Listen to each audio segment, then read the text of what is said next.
আজকের আমরা ক্লাস 12 এর দারুণ একটা কবিতা পড়বো, আওয়ার ক্যাজুয়াল ট্রি। আমাদের প্রত্যেকের ছোটবেলায় কোনো না কোনো কিছুর সঙ্গে আমাদের স্মৃতি জড়িয়ে থাকে। যেমন আমাদের কারোর সঙ্গে ছোটবেলার কোনো স্কুল বা কোনো মাঠ, কোনো রাস্তা, কোনো গাছ, কোনো পুকুর ইত্যাদি জিনিস আমাদের ছোটবেলা স্মৃতির সঙ্গে জড়িয়ে থাকে। হয়তো আমাদের এই কোচিং ও কারোর স্মৃতিতে জড়িয়ে থাকবে ছোটবেলায়। বড় হয়ে গেছিস, এই রাস্তা দিয়ে যাবি তোরা, কেউ হয়তো বলবি যে এই কোচিং এ আমরা পড়তাম, ছোটবেলায় এখানে আসতাম, বারান্দায় সব দাঁড়িয়ে থাকতাম কান ধরে। ঠিক এরকম আজকের আমাদের কবি তরু দত্ত, তরু দত্তের লেখা ক্যাজুয়ালিনিয়া ট্রি, এই কবিতাতে দেখতে পাবো যে তরু দত্তের স্মৃতিতেও একটা গাছ তার ছোটবেলার স্মৃতিতে বারবার মনে পড়ে। একটা গাছ, কি গাছ? Our casuarina tree. সেই গাছটা নিয়েই আজকের আমাদের এই কবিতা। তাহলে এই গাছের কথা কবি কিভাবে মনে রেখেছেন, আর কি কি তার গাছের সঙ্গে জড়িয়ে আছে ছোটবেলায়, আমরা সেগুলো দেখব। ছোটবেলায় আমরা এখানে দেখব যে কবিতার মধ্যে ছোটবেলায় তিনি খেলতেন তার ভাইদের সঙ্গে, যদিও আজকের আর সেই তার ভাইয়েরা নেই, তাদের অকাল মৃত্যু হয়েছে, তারা চলে গেছে পৃথিবী ছেড়ে। আহ সেই স্মৃতিগুলো কবি এই কবিতার মধ্যে তুলে ধরেছে। তাহলে আমার ক্যাজুয়ালিনা ট্রি কবিতায় দেখতে পাচ্ছিস তরু দত্ত। তরু দত্ত আসল নাম হচ্ছে তরুলতা দত্ত। নাম শুনেই বুঝতে পারছিস ইনি একজন বাঙালি এবং ভারতীয়। এনার জীবনকাল ছিল খুবই অল্প। 1856 সালে জন্ম এবং মৃত্যু 1877। এটা বিয়োগ করলে কত আসবে? 21 বছর। মাত্র 21 বছর তিনি বেঁচে ছিলেন। এবং তার জীবদ্দশায় আমরা দেখেছি তার ভাই এবং বোন ছিল, যাদের নাম হচ্ছে, একজন হচ্ছে আবজু, একজন হচ্ছে তরু, ভাই বোন। তারা মারা গেছেন টিউবারকিউলোসিস অর্থাৎ টিবি রোগে আক্রান্ত হয়ে। তরুলতা তিনিও খুব অল্প বয়সেই মারা গিয়েছিলেন ওই একই রোগে আক্রান্ত হয়ে। তো এখানে যেটা জানার সেটা হচ্ছে আওয়ার ক্যাজুয়ালিনা ট্রি, এই কবিতাটি নেওয়া হয়েছে তার যে কবিতা গুচ্ছ থেকে, সেটা হচ্ছে ancient ballads and legends of Hindustan, প্রকাশিত হয়েছিল প্রথম 1881 সালে। এই কবিতা গুচ্ছ থেকে নেওয়া হয়েছে। আমাদের আজকের যে কবিতাটা পড়তে চলেছি সেটা মোটামুটি এই হচ্ছে কবিতা। এবারে আমরা কবিতার মধ্যে যাই, কবিতাটা পড়া শুরু করি। দেখ, like a huge Python winding round and round, বলছে বিশাল এক পাইথন বা অজগর সাপের মতো, উইন্ডিং রাউন্ড অ্যান্ড রাউন্ড, সাপটি যেভাবে একটা গাছকে পেঁচিয়ে জড়িয়ে থাকে চারদিকে, দ্য রাগড ট্রাঙ্ক, সেই রুক্ষ শুষ্ক গুঁড়িকে, ইন্ডেন্টেড ডিপ উইথ স্কার্টস, এবং কি করে? ইন্ডেন্টেড ডিপ, গভীর ক্ষত, উইথ স্কার্টস, এবং দাগ, গভীর ক্ষত এবং দাগ, দাগের মধ্য দিয়ে যেভাবে গাছটাকে জড়িয়ে থাকে, up to its very summit near the stars, একেবারে গাছের চূড়া পর্যন্ত। মানে গাছটা এত লম্বা, মনে হচ্ছে যেন আকাশে পৌঁছে গেছে, আকাশের কাছে পৌঁছে গেছে। গাছের একদম চূড়া পর্যন্ত, আগা পর্যন্ত যেভাবে জড়িয়ে পেঁচিয়ে থাকে গাছটিকে, সেরকম কি হচ্ছে? A creeper climbs in whose embraces bound, একটি ক্রিপার, ক্রিপার মানে হচ্ছে লতানো গাছ, একটি লতানে গাছ, ক্লাইম্বস জড়িয়ে থাকে, ইন হুজ এমব্রাসেস বাউন্ড, যার এমব্রাসেস মানে হচ্ছে আলিঙ্গন, যার আলিঙ্গনে আবদ্ধ হয়ে থাকে সেই গাছটি, no other tree could live, অন্য কোনো গাছ হলে বাঁচত না। তার মানে কি বলছে? যে একটা পাইথন সাপ যেভাবে গাছের গুঁড়িকে জড়িয়ে পেঁচিয়ে থাকে, ঠিক একইভাবে একটা লতানো গাছ, সে কি করে আছে? সেই একটা গাছের নিচে থেকে পুরো একদম মগডাল পর্যন্ত জড়িয়ে পেঁচিয়ে যেভাবে এবং তার আলিঙ্গনে আবদ্ধ করে রেখেছে, ঠিক একইভাবে রাখলে no other tree could live, কোনো গাছই বেঁচে থাকতে পারতো না। বাট, কিন্তু, গ্যালান্টলি মানে সাহসিকতার সঙ্গে, the giant where the scarf and flowers are hung in crimson clusters all the boughs among, কিন্তু কি হয়েছে? বলছে কেউই বেঁচে থাকতে পারতো না এত কষ্ট এত যন্ত্রণা নিয়ে, কিন্তু সাহসিকতার সঙ্গে এই জায়ান্ট, জায়ান্ট মানে বিশাল যে গাছ, সেই গাছটির কথা বলেছে, এই জায়ান্ট ট্রি, সে কিন্তু বেঁচে আছে এবং সেই জড়িয়ে থাকাটাকে সে স্কার্ফ মনে করছে। স্কার্ফ মানে কি? ওড়না বা পোশাক। সে ওড়নার মতো নিজেকে জড়িয়ে নিয়েছে লতানো এটা, এবং তার বিভিন্ন ডালে ফুল ফুটে আছে। ফুলগুলো কেমন? ইন ক্রিমসন, ক্রিমসন মানে কি? ক্রিমসন মানে হচ্ছে রেড, ডিপ রেড কালার, গাঢ় লাল রঙের থোকায় থোকায় ফুল ঝুলছে সেই ডালে। তাহলে এখানে কবি কি বলছে? যে তার জীবনে এত যন্ত্রণা ছিল, ছোটবেলায় সে তার প্রিয় মানুষদেরকে হারিয়েছে, তারপরেও সে সুস্থভাবে বেঁচে আছে। শুধু বেঁচে নেই, গাছ যেমন ফুল দিচ্ছে, ঠিক কবিও একইভাবে তার সৃষ্টি একের পর এক দিয়ে যাচ্ছে। মানে আজকে যে কবিতা পড়ছি এটাও তো তার সৃষ্টি, তার এই যন্ত্রণা নিয়েই কিন্তু আজকের এই কবিতাগুলো এরকম একের পর এক সৃষ্টি দিয়ে যাচ্ছে।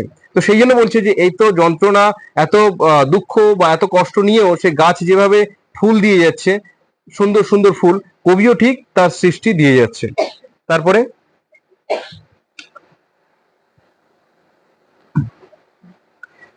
whereon all day are gathered bird and bees, bee, যেখানে কি হচ্ছে সারাদিন ধরে পাখিরা আসছে আর মৌমাছি আসছে। ফুল থাকলে তো পাখি আসবে, পাখি ফুলের কালার দেখে পাখিদের ভালো লাগবে বা মধু খেতে আসবে, মৌমাছি আসবে, তাই তো? ফুল ফুললে পাখি মৌমাছি তারা আসছে, তারাও আনন্দ পাচ্ছে। দেখ, আচ্ছা কবিতার একটা ছন্দ আছে, আমি বলবো, একটা প্যারা পড়ে নিয়ে আমি বলবো, ওটা বলা হয়নি। দেখ, অ্যান্ড অফট অ্যাট নাইট, এবং কখনো কখনো, অফট মানে অফেন, অফেন মানে মাঝে মাঝে, অ্যাট নাইট রাত্রেবেলা, দ্য গার্ডেন ওভারফ্লোস, গার্ডেন বা এই বাগানটি মুখরিত হয় বা উপচে পড়ে কিসে, with on sweet song that seems to have no close, একটা মিষ্টি গানে এই বাগানটি উপচে পড়ে, যে গানের মনে হয় কোনো শেষ নেই। সাং ডার্কলিং ফ্রম দ্য ট্রি, সেই গানটি অন্ধকার গাছ থেকে ভেসে আসে। হোয়াইল মেন রিপোজ, যখন মেয়ে মানে পুরুষ মানুষেরা, বাড়ির পুরুষ মানুষেরা ঘুমিয়ে পড়ে। তাহলে পুরুষরা তো আগে ঘুমিয়ে পড়ে, বাড়ির মেয়েরা একটু দেরিতে ঘুমায়, তাই না? সমস্ত সবার খাইয়ে দাইয়ে গুছিয়ে তারপরে বিছানা করে তারপরে তারা নিজেরা ঘুমায়। কিন্তু বলছে এই গাছে পাখি এবং মৌমাছি আসে কখন? রাত্রেবেলা, যখন সেই পুরুষরা ঘুমিয়ে পড়ে।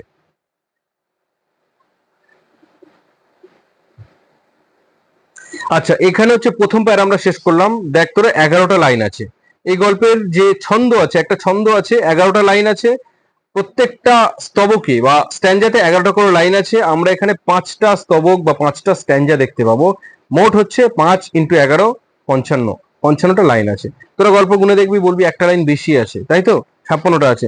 একদম লাস্টের দিক দিয়ে গিয়ে দেখ তো 4 নম্বর লাইনে, ওটা কবিতার লাইন নয় কিন্তু, ওটা হচ্ছে একটা ওই ওয়েবসাইট দেওয়া আছে যেখানে গিয়ে কবিতাটা সার্চ করলে হয়তো পাওয়া যেতে পারে, সুতরাং ও লাইনটা কবিতার বাইরে। যাই হোক, তো এখানে যে ছন্দটা আছে, তো পরীক্ষাতে এটাও, পরীক্ষা দেওয়ার জন্য এটা জেনে রাখতে হবে। ছন্দটা প্রথমে দেখ রাউন্ড, তারপরে 4 নম্বর লাইনে গিয়ে দেখ বাউন্ড। এই যে রাউন্ডের সঙ্গে বাউন্ডের একটা মিল আছে, আছে তো? তাহলে রাউন্ডটাকে যদি আমি এ ধরি, তাহলে বাউন্ডটাকে কবিতার পাশে পেন্সিল দিয়ে লিখে নে এ, তাহলে বাউন্ড 4 নম্বর লাইনে গিয়ে এ, মাঝখানে দুটো লাইনে দেখ স্কার্পস, হ্যাঁ, তারপরে কি স্টার্স, তাহলে এখানে মিল আছে, সেটা কি হবে? বি আর বি, ওই দুটো বি করে নে। তারপরে দেখ 5 নম্বর লাইন থেকে কি আছে? গ্যালান্ডলি, তারপরে দুটো লাইন ছেড়ে দেখ বি, তাহলে গ্যালান্ডলি আর বি, এখানেও মিল আছে, তাহলে এই দুটো সি কর। মাঝখানে দুটো লাইন হাং আর অ্যামং, এই দুটো মিল আছে, তাহলে এই দুটোকে ডি কর। আর লাস্টে আরো 3টে লাইন আছে, কি কি আছে? ফ্লাওয়ার্স, ক্লোজ, রিপোজ, 3টে দেখ একই ছন্দ আছে, তাহলে এই 3টেকে ই কর। তাহলে কিরকম ছন্দ পেলাম আমরা? A B B A, C D D C, ই ই ই। বুঝতে পেরেছিস তো? প্রত্যেকে লিখে নে, দরকার হলে ওই কবিতার লাইনের পাশে পাশে লিখে নে এগুলো। এটা কিন্তু মাথায় রাখতে হবে, পরীক্ষাতে এরকম আসতে পারে যে কি ছন্দ ব্যবহার করা হয়েছে কবিতাতে, সেটা কিন্তু মাথায় রাখতে হবে। তাহলে কারো বুঝতে অসুবিধা হচ্ছে কি? 2 নম্বর প্যারাতে চলে আয়। When first my casement is wide open thrown, বলছে সকালবেলা, when first my casement is wide open thrown, যখন আমার ঘরের জানালা প্রথম যখন খোলা হয় সকালবেলা, তখন at dawn, dawn মানে কি? কোথায় আছে? হ্যাঁ, at dawn মানে একদম কাকভোর, যেটা বলা হয় একদম সকালবেলা, ফার্স্ট মর্নিং এ, সেই সময়ে যখন আমার ঘরের জানালা খোলা হয়, my eyes delighted on it rest, delighted মানে কি? ডিলাইটেড মানে আনন্দ পাওয়া, তাহলে আমার চোখ দুটো সেই গাছের উপরে পড়ে আনন্দিত হয় বা আনন্দ পায়। Sometimes and most in winter, এবারে সেখানে কি কি দেখা যায়? দেখ, কখনো কখনো, and in most in winter, এবং বেশিরভাগ সময় শীতকালে, অন ইটস ক্রেস্ট, এর ডালে মানে সেই গাছের ডালে, a gray baboon sits statue like alone, একটা ধূসর বানর বসে থাকে স্ট্যাচু হয়ে, মানে একদম একদম নড়ে না, একদম স্ট্যাচুর মতো হয়ে বসে থাকে সেখানে। ওয়াচিং দ্য সানরাইজ, সেখানে বসে কি দেখে? সূর্যোদয় দেখে, সেখানে বসে একদম সকালবেলা যেহেতু গাছের উপরে বসে সূর্যোদয় দেখে। হোয়াইল যখন, অন লোয়ার বাউস, লোয়ার বাউস মানে হচ্ছে নিচের ডালগুলোতে, হিজ পিউনি অফস্প্রিংস, তার সেই ছোট ছোট অফস্প্রিংস মানে হচ্ছে বাচ্চারা, লিপ মানে লাফানো, and leap about and play, লাফায় এবং খেলে, মানে যখন নিচের ডালগুলোতে তার ছোট ছোট বাচ্চারা লাফিয়ে লাফিয়ে খেলে। অ্যান্ড ফার অ্যান্ড নেয়ার কোকিলাস হেইল দ্য ডেজ, এবং কাছে দূরে বিভিন্ন জায়গা থেকে কোকিলাস মানে কোকিল পাখি তারা কি করে, হেইল দ্য ডে, হেইল মানে সম্ভাষণ জানানো বা ওয়েলকাম জানানো, দিনটাকে ওয়েলকাম জানায় বা স্বাগত জানায়। দেখ, and to their pastures wend our sleepy cows, এবং তাদের সেই চারণ ভূমিতে মানে গরু যেখানে চড়ে ঘাস খায় সেই মাঠে, ওয়েন্ড মানে চলে যায়, আওয়ার স্লিপি কাউস, সকালবেলার যে দৃশ্যটা হয় সাধারণত আমাদের গ্রামের দিকে, যে গাছপালাতে পশু পাখি পাখিরা এসে বসে, তারপরে কি হয়, মানে গরু ছাগল তারা বাড়ি থেকে মাঠের দিকে যায় ঘাস খাওয়ার জন্য, এই যে চিত্রটা হয় সেটার কথা বলছেন। তাহলে কি হয়, সকালবেলা কবি গাছে দেখতে পাচ্ছে বানর বসে আছে স্ট্যাচুর মতো, আর যে ঘুম থেকে ওঠা গরুগুলো তারা চলে যাচ্ছে কোথায়, তাদের চারণ ভূমিতে, যেখানে তারা ঘাস খাবে বা চড়ে বেড়াবে সেরকম জায়গাতে তারা চলে যাচ্ছে। অ্যান্ড ইন দ্য শ্যাডো, এবং সেই ছায়াতে, কোন ছায়াতে, on the broad tank cast by their where tree, এবং আর কি বলছে, সো বিউটিফুল অ্যান্ড ভাস্ট, বলছে সেই বিশাল বড় যে গাছ আছে সেই গাছের নিচে একটা বিশাল বড় পুকুর আছে, সেই পুকুরে পুকুরে কি হচ্ছে, গাছের একটা বিশাল ছায়া দেখা যাচ্ছে, খুব সুন্দর। হোয়ার মানে হচ্ছে পুরনো, এই যে গাছের কথা বলছি এটা অনেক পুরনো গাছ একটা, সেই পুরনো গাছের ছায়া, সেই ট্রাঙ্ক বা পুকুরের উপরে বিশাল একটা ছায়া পড়েছে, সো বিউটিফুল অ্যান্ড ভাস্ট, কি সুন্দর এবং কি বড় একটা ছায়া। দ্য ওয়াটার লিলিস স্প্রিং, সেখানে ওই জল যে লিলি, ওয়াটার লিলি সেগুলো ফুটে আছে, লাইক স্নো এনমাসড, স্নো এনমাসড মানে, এনমাসড মানে হচ্ছে পুঞ্জীভূত হওয়া, জড়ো হওয়া, ফুটে সেই ফুলগুলো এত সুন্দরভাবে ফুটে আছে যেন মনে হচ্ছে সেগুলো এনমাসড হয়ে আছে, মানে বরফ পুঞ্জীভূত হয়ে আছে। বাট নট বিকজ অফ, এখানে আমরা কি পড়লাম, দুটো কিন্তু স্ট্যাঞ্জা শেষ করলাম, ঠিক আছে। তৃতীয় স্ট্যাঞ্জাতে আমরা যাই, তৃতীয় স্ট্যাঞ্জাটা আমি এখানে পড়ে শেষ করি। দেখ কি বলছে,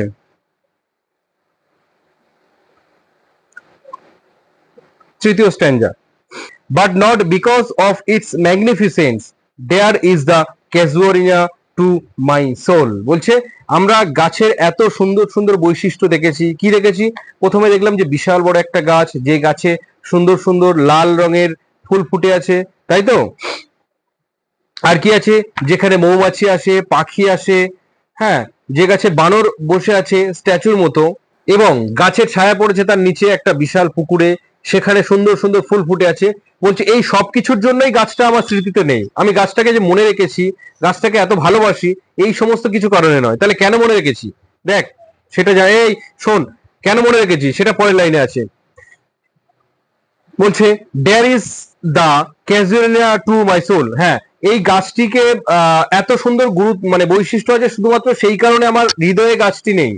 কেন, পরের লাইনে, beneath it we have played, কেন মনে রেখেছি গাছটা, আমার মনে রেখেছি, আমার হৃদয়ে রেখেছি, গাছটাকে এত ভালোবাসি কেন, beneath it we have played, কারণ এই গাছের নিচে আমরা একটা সময় খেলা করতাম। আমরা কে কে, আমি খেলতাম, আমার ভাই বোন আরো অনেক বন্ধু বান্ধব যারা, সবাই একসঙ্গে খেলতাম, সেই জন্যই সেই স্মৃতিটা এখন কবির মনে পড়ছে। দো ইয়ার্স মেরোল, যদিও বছর পার হয়ে গেছে, বছর চলে গেছে, ও সুইট কম্পেনিয়ন্স, ও আমার মিষ্টি বন্ধুরা, ভাইরা, লাভড উইথ লাভ ইন্টেন্স, তোমাদেরকে গভীর ভালোবাসা দিয়ে আমি ভালোবাসতাম, সেই তার ভাইদের কথা বলছে যারা চলে গেছে, আজ পৃথিবীতে নেই, তাদেরকে কত ভালোবাসতো, একসঙ্গে খেলতো, তাদের স্মরণে এই কথাগুলো বলছে।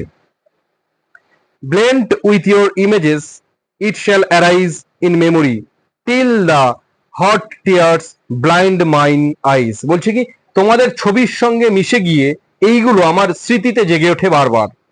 কতক্ষণ জেগে ওঠে?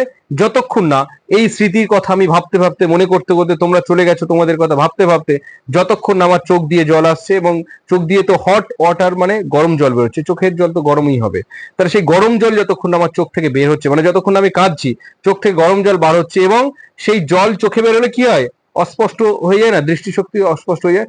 তাই বলছে যে যতক্ষণ না সেই গরম জলে আমার দৃষ্টি অস্পষ্ট হয়ে যায় ততক্ষণ না আমি তোমাদের কথা স্মৃতিতে স্মরণ করতে থাকি।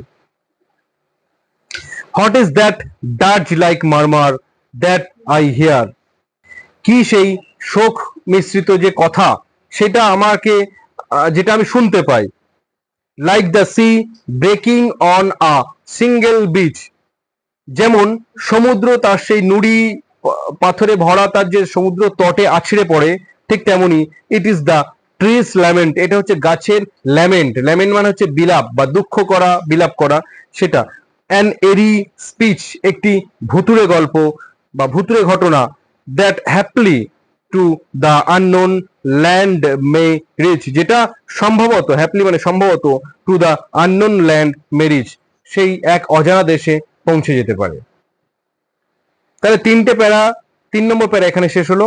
তিনটে প্যারা আমরা পড়েছি, বুঝতে পেরেছিস তো? আচ্ছা, আজকে এটুকু থাক, পরের ক্লাসে আমরা বাকি অংশটা পড়বো।